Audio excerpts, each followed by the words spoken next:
Every time she rides her bike, she ties a foxtail to the back of it, then punctures a can of paint on the frame. This is because she's about to take part in a cat-and-mouse chase game. The rules are simple. Lisa gets a 5-second head start on her bike, and when the countdown ends, the group of men behind her begin their frantic pursuit. If anyone manages to grab the foxtail off the bike before she reaches the finish line, they win a $1 million prize. But if Lisa makes it to the finish line with the tail still attached, the prize money is hers. To shake them off, Lisa rides into a pedestrian street packed with crowds, but the paint leaking from the can gives away her position loud and clear. So no matter where she rides, the competitors quickly catch up. In a moment of desperation, Lisa comes up with a clever idea. At full speed, she rides her bike and leaps onto a truck ahead of her. By the time the men reach the spot, they find that the trail of paint has come to an abrupt end, but they don't give up. Instead, they scatter in all directions to search for Lisa. Soon, they close in on the area near the truck. Fortunately, the cargo on board keeps Lisa hidden from view.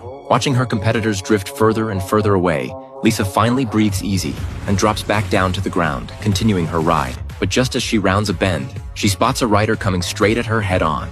Lisa has no choice but to turn again and ride into a residential community by the roadside. Inside, there is only a narrow footpath lined, which severely limits her speed. Just as the other rider is about to grab the tail, Lisa makes a sharp, sudden turn, and the rider, unable to react in time, crashes into a bench and goes down. After leaving the community, Lisa thinks she is safe and rides along the road in a relaxed state. But at that moment, a pedestrian catches her eye, someone who looks remarkably like her father, who has been missing for many years. In an instant, childhood memories come flooding back. Just as she loses herself in those memories, a car door suddenly swings open ahead of her. Hey, which way are you going? Use your mirrors! Those few seconds of distraction cause Lisa to accidentally crash into a police car ahead. Since this is an illegal race, even the riders who have caught up don't dare reach for the tail. They quickly turn around and flee the scene. Lisa, however, is ultimately taken to the police station. It is only thanks to Anna, her father's former assistant, who pays a hefty sum to bail her out, that Lisa is released before long. But she doesn't seem happy. The pedestrian has stirred up her longing for her father. 7 years ago, her father disappeared in an accident, and everyone assumed he was dead. But Lisa has never been willing to accept this, and so all these years she has been searching for him. Sure enough, this day she finds a clue, hidden inside a set of building blocks her father used to play with. Inside are a letter and a golden key. Following the directions in the letter, Lisa makes her way to her father's gravestone. She notices that the R in her father's name looks a little odd, and instinctively reaches out to touch it. Unexpectedly, it turns out to be a button that can be popped out. After removing the button, a keyhole is revealed inside, and the golden key fits perfectly. She gently turns it one full rotation, and a hidden door beside the gravestone swings open automatically.